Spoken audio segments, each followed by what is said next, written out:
Hey Lidos, hey everybody! Jonas Wolf here with my friend and mentor Rich Robinson. Excited to be sitting here with you in a Bali paradise. Rich, we know each other for at least 5-6 years, met in Beijing, and always been inspired by you, by your work, by your energy. And I love to share with the world how did you get started on your path. You are currently an entrepreneur in residence, advisor, investor, and you started your journey in China and in tech 30 years ago. How was it getting started? Jonas Wolf, ladies and gentlemen. I don't care if you're driving, if it's really dangerous, you're on the toilet, in a public stall, put your hands together. Come on, give it up. Let's Give go! it up for the Wolf, Jonas Wolf, everybody.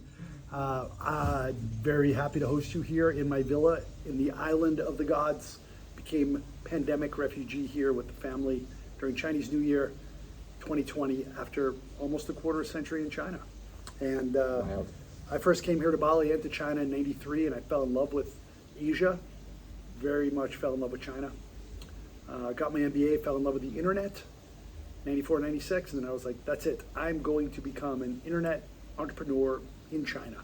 So I moved to Hong Kong, '96, and I just dove in. And someone forgot to tell me that the internet wasn't there yet in the mainland.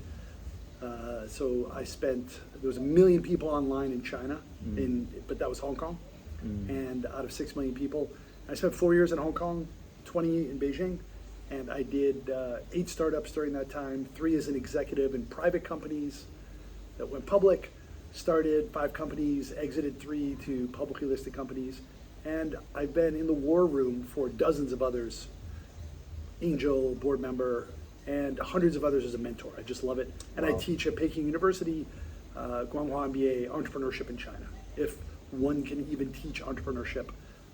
But I basically teach mindset.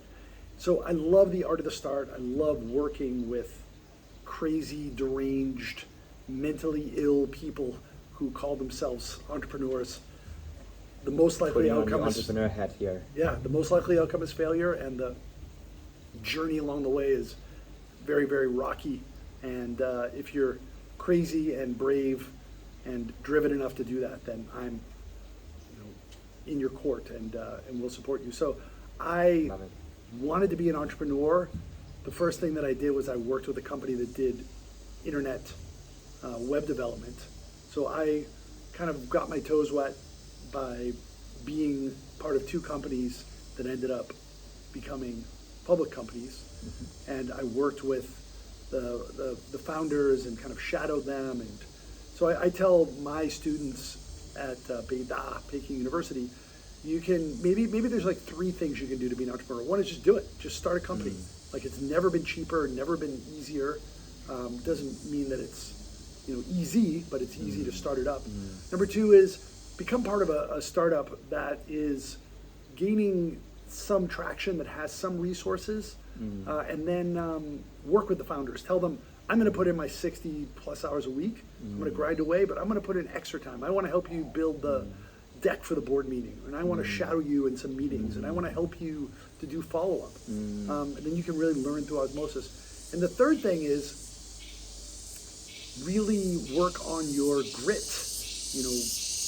Paul Graham, the founder of Y Combinator, says the number 1 quality for an entrepreneur is to be relentlessly resourceful. And that means that you have to be able to think on your feet under adverse circumstances. And I think really rough travel, like I rode a bicycle through Africa, I came here by train through Siberia 30 years ago, that kind of seat of the pants travel where you have very limited budget, you're kind of on your own, you're not at Club Med, you're not on vacation, you're like grinding and traveling, and there's high highs and low lows, and then you kind of recalibrate your appetite for discomfort. And I think that's a great way to kind of prep to be an entrepreneur as well. Love it. Where do you see the chances and opportunities right now? Like, there's so much tech Holy development, shit! Holy AI, shit! The world is reinventing Holy itself. shit! Yesterday, Apple drops the Apple Vision Pro. Just this year, out of all the millions of years that we've been around as primates, hundreds of thousands as Homo sapiens. This past few months, Gen AI becomes part of the everyday conversation. Web3, overarching rainbow of beautiful glitter on top of that. The internet and blockchain has a baby.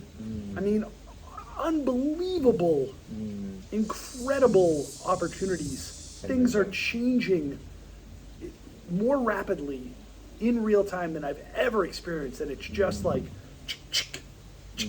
just like 5G is just, it is, there's unbelievable amount of opportunity. So if you're a new grad or you're skipping college or whatever, then your friend are the new platforms. You want to go as deep as you can, maybe take some of your existing experience, maybe you have some experience in UX UI, maybe you have some experience in doing sales, maybe you have some experience in coding, and dig into Gen AI, dig into what Apple Vision Pro's SDK, opportunities of the new Web3, like platform. mash all three together. Because when you're out in these new platforms, then you're kind of equalizing with other people who might have, like myself, 30 plus years of experience, but I dock into Web3, I have skills, check, experience, check, network, check. Dumbest son of a bitch in the room. I have been, and I still am in many ways. I'm learning a lot about the internet and blockchain. It's a completely different paradigm. So I'm kind of, there's people in their early 20s who are like farther along that journey than I am. It's a great opportunity to kind of turbocharge and accelerate your career by really getting out in the forefront of what's happening. Amazing, yeah. I mean, and the world keeps reinventing itself, and there's opportunities all around, right? Like now we're sitting, as you said, Bali, the island of the gods, and even here we see new businesses popping up. We see new hotels and property developments being built. We just visited an epic space park, Ubud, yesterday together. So yeah, I think both online, offline, tons of opportunities to be. Yeah, I think specifically, COVID. Prof G, Scott Galloway, talks about how COVID was not so much a change agent as an accelerator. So it pushed us 10 years plus into the future. Of course, in 2030, we're going to be working remotely, but not in 2020, but then we were. And some people pulled back, went back to the office. Some people never really embraced it, but lucky few of us that could be anywhere, then we went to Miami, we went to Dubai, we went to Bali, we went to Chiang Mai, you name it. Have internet will travel. So if you can be anywhere, then you might as well optimize for lifestyle and also minimize any costs. And specifically Bali, as this beautiful 1900-year-old Hindu kingdom inside Indonesia, the fourth largest country in the world, inside Southeast Asia, inside of Asia, inside of Earth, inside of the multiverse. But Southeast Asia has a juice. It has some kind of momentum and hanzhernao, as we would say in Chinese. I smelled it in China 30 years ago. What I'm really smelling right now is just that optimism and growth and anything is possible. So that's Southeast Asia, and that means bricks and mortar and F&B, and there's 17,000 islands in Indonesia, so there's, Indonesian government's identified another 9 islands in addition to Bali that they want to create into Balinese-esque destinations. There's that, and that's great, but there's also like, hey, I don't do anything in Indonesia. I just do, not explicitly, I do things on planet Earth, the whole multiverse, but from here. And it's absolutely fantastic. 250 from megabits. paradise, as we can see behind us. Don't come here though. It's totally. I mean, Bali's not that great, to be honest. Like, it's not. I mean, except for the mountains, the volcanoes, the rice fields, the beaches, the jungle, the food, the locals, the culture, the prices. Best non-urban airport hub in Asia. And many other things, but other than that, amazing people here as well. But it really sucks, right? And totally, yeah. I think totally should not jump into that pool later. Stay back in Minnesota. Yes. Amazing. Rich, obviously loving your energy, and I know you've inspired many people with that all around. What do you do? I know you're very into health, into longevity as well. What do you do to energize yourself and keep going another 40, 50 years? Yeah, I hope I never retire. I do fear setting instead of goal setting, something I learned from Tim Ferriss. Okay. And my goal is to be in the game, to be relevant. And that means I have to keep going up to different peaks, down through the clouds, into the swamp, and back up again, and stay connected to people and add value to other people. And the only way you can really do that is to continue to learn new skills. And if you're going to continue to learn new skills and feel foolish and off balance, then you better be taking care of your energy. And you can't make any more time. Everybody's got the same amount of time, but you can really manage your energy. You can optimize your energy. And there's this great thing called the Energy Project website. You should check that out. It talks about really understanding your body and body-mind connection and how you basically just come up with this kung fu ball of power that you push out to the rest of the world. I've always been an urban guy my whole life. City of Boston, USC Trojan in LA, cities in Europe, Hong Kong, Beijing, 25 million people, Beijing. And I thought living in the island of Bali would make me soft, but it's the exact opposite. The exact opposite. We're not made for cities. If you're younger, you might need to be in a city to build up your network and have more opportunity, but nature is like, we're not supposed to be inside WeWork. We're supposed to be in this fractal, you and I did a walk in the rice fields, 10,000 steps yesterday, like right there, right? And that energizes subconsciously, physically, consciously, and basically I don't try to be like, I gotta get up and work 9 to 5 or 8 to 8 or whatever it is. I do these cycles where I get energized, I work, and that's how we worked historically as well too. We didn't, we did things, a burst of energy, and then you pull back. Sometimes you have to chase an antelope for 3 days and wear it out, and then carry it back, right? But most of the time we were just burst of energy, rest, and so that means it's really important. And the data is all there. It's not hocus pocus. It's not some sort of I'll sleep when I die and this old man's game. Sleep, diet, exercise, de-stressing, time with good people, rinse, repeat. Beautiful. So sleep, nutrition, you like, this is what I challenge you, like a third of your life is spent sleeping. Have you read Sleep by Matthew Walker? Have you really, really tried to track your sleep and optimize for it? And if you haven't, you got to start there. And you really have to start investing in sleep. Nutrition, are you really tracking what you eat, how much you eat, when you eat, supplements, etc.? I challenge you there. De-stressing, are you really, are you meditating? Are you spending time with good people? Are you making sure that you are, really staying in tune with your sort of like vibrations, and becoming really self-aware? Like that's another step. But exercise. It's a crazy thing because you give energy and you get more energy back. So cardio, strength, and stability, flexibility. I don't have any rest days. There's no rest days, and I'm going to be 56 this year. And I kind of do 2 sessions every day. I do strength and cardio, flexibility once a day, one of those. And I also walk 10 to 15,000 steps every day. I have a tread pewter at my desk. Like that walking part is great for helping you to de-stress and think and focus. So basically I'm every day doing at least 40 to 80 minutes of exercise plus the 100 minutes of walking. So 10,000 steps is 100 steps a minute. And if I pick up the pace, I can do 120. So it's at least 100 minutes a day, on the walk. On the walk. And then, do you listen to music at the same time or podcasts? Yeah, I use binaural beats. from Spotify. Usually that's time that I'm really focusing on work. I'll do a 45-minute session where I'm 50-minute session. I use Pomodoro, binaural beats, and I focus on something. And I learned I have a standing desk and a tread pewter, and I'm like, and I can like really be like, I'm locked here. I'm not going anywhere, right?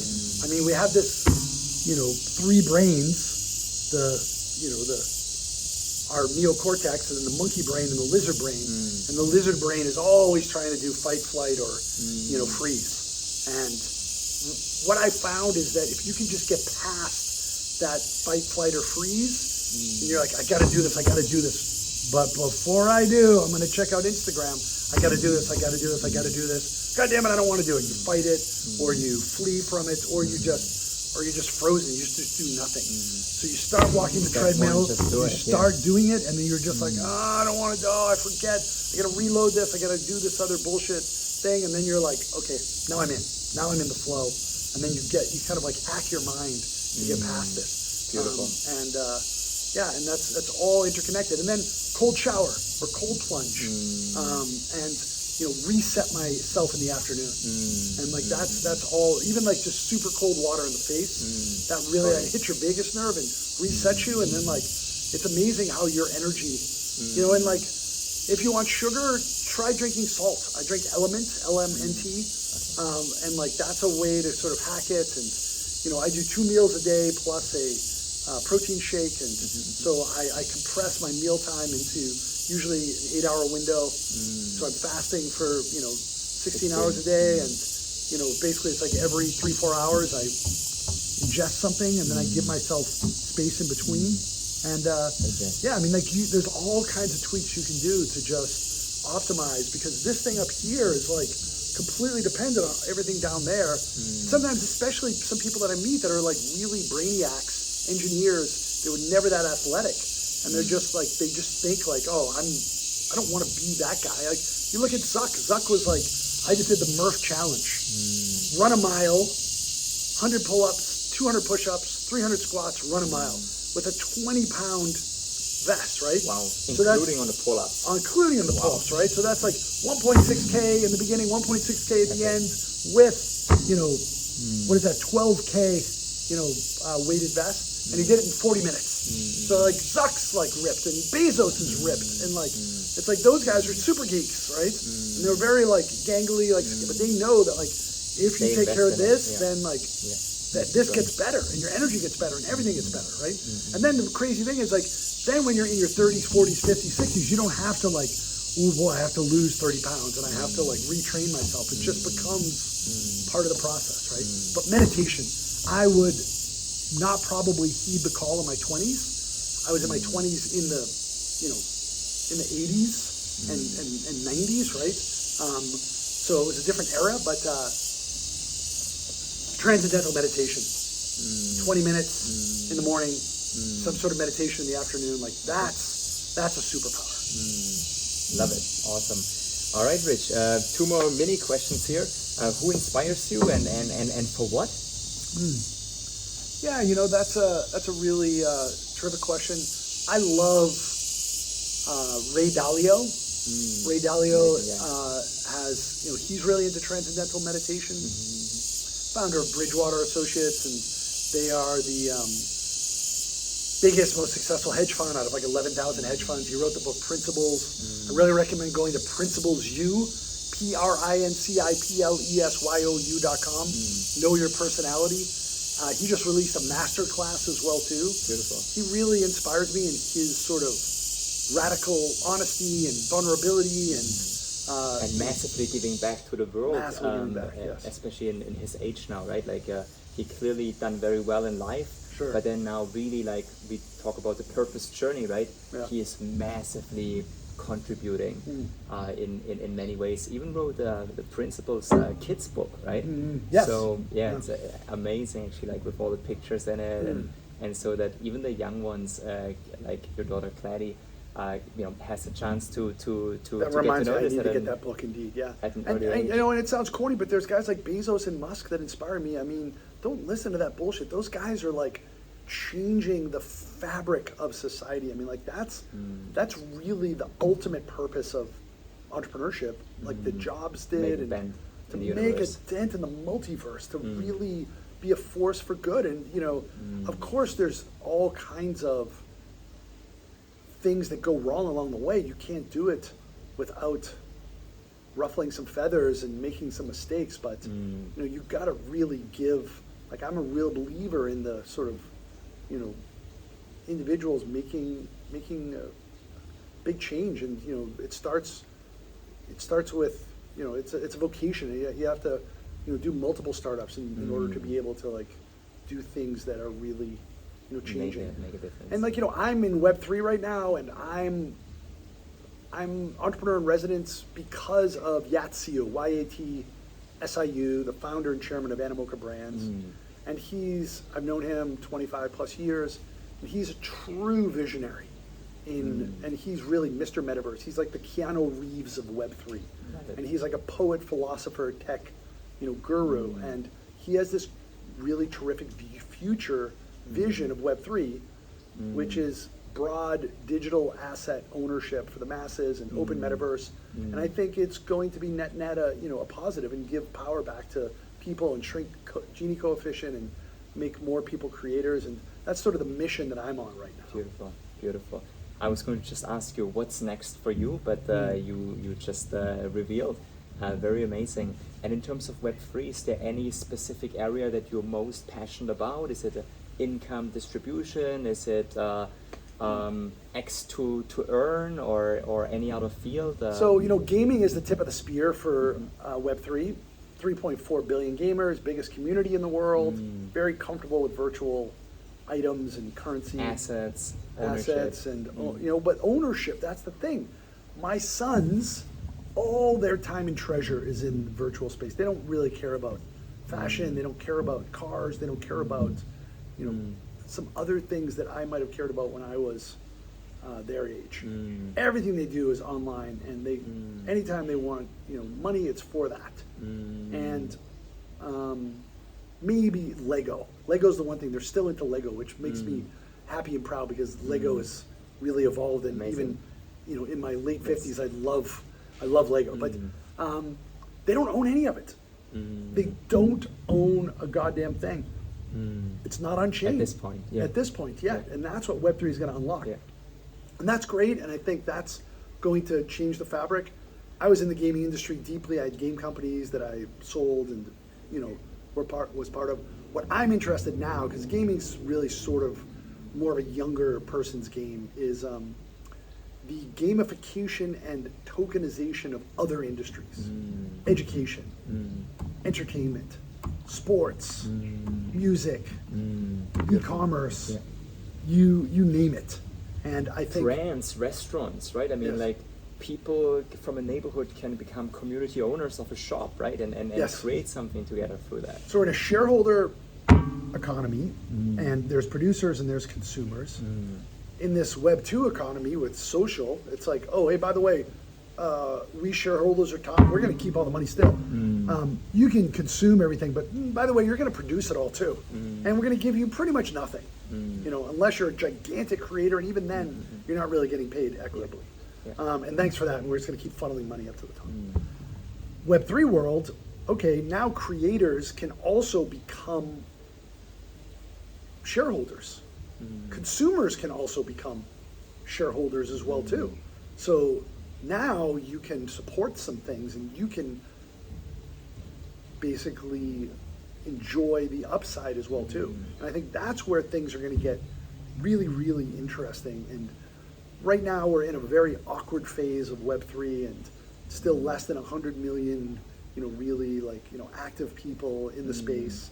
And we need to get into, you know, 1 billion, and then we need to figure out a lot of stuff with onboarding and wallets and usability and, you know, fun apps. But it's all happening this year. This year, all kinds of great stuff coming out. 2024, it's gonna really start to take off. 2025, it's rip-roaring market. It's gonna be much more integrated with Gen AI and, you know, eventually things like Apple Vision, and there's, you know, it's incredible, abundant world. It And is. there's going to be so many more opportunities. And there's Richard Branson, there's always a new bus coming by. There's always a new bus. So what's next for me? I don't know. You ask Bezos, what's next for him? For Amazon, what's going to happen next? He's like, I have no idea. Nobody has no idea. Everybody thinks they have an idea. They don't know. Like this play in American football, it's going to get a touchdown. No, it's not. This song's going to be a hit. Maybe, but this movie's going to be a hit. That's why they make so many Marvel movies, because they're just, okay, we're just going to throw another Marvel movie out there, stick it against the wall. It probably is going to do better than, anything else, but it's not really, Guaranteed. the additive, right? But he said, I tell you what's not going to change. People are going to want good prices. They're going to want to feel comfortable with their decision. They don't need unlimited choice, but they need to feel good with it. And they want it yesterday. They want it like immediately. So pricing, selection, and time to delivery, like we're going to continuously improve that.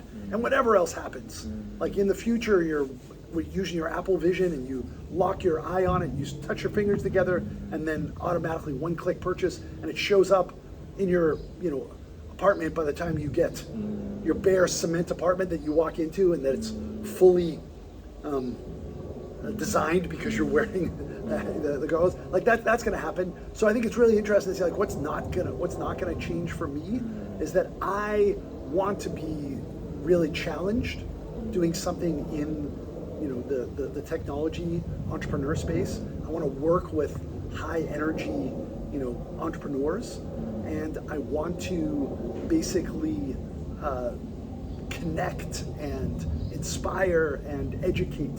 So whatever I can do, rinse, repeat with that. I hope I'm going into my 80s.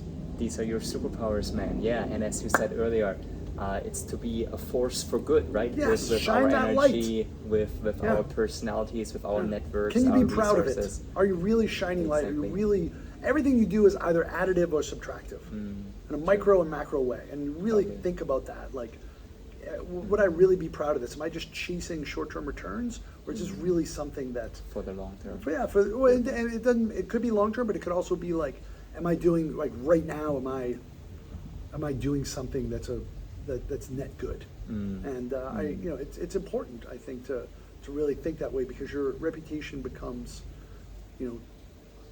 really becomes your identity, and it takes a long time to build that up, and it's like it's like climbing a really tall building, and it takes a long time, but you can just fall off in 1 second. So always do the right thing. Long-term mindset, right? Like, we keep going, and as we said about longevity, right? Like, before people were calling it quit, retiring with 55 or whatever, but you just 2-3 years ago started the next big chapter with Web 3.0, right? And I think so many more people, no matter what age, like people can drop out of school with 16 or 18 and work on an amazing tech-empowered idea, and people with 78, 85 can still reinvent themselves and Sure. create a whole new business, no matter if it's using Yeah, tech or just be, I have a buddy, Michael Laffin, who lives in Boston, early 80s, retired banker from Boston, originally from Ireland.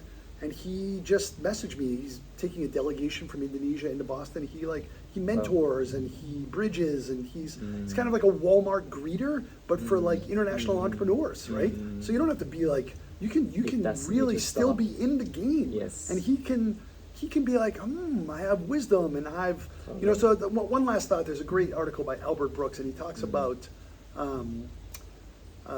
liquid intelligence versus synthesized or crystallized intelligence.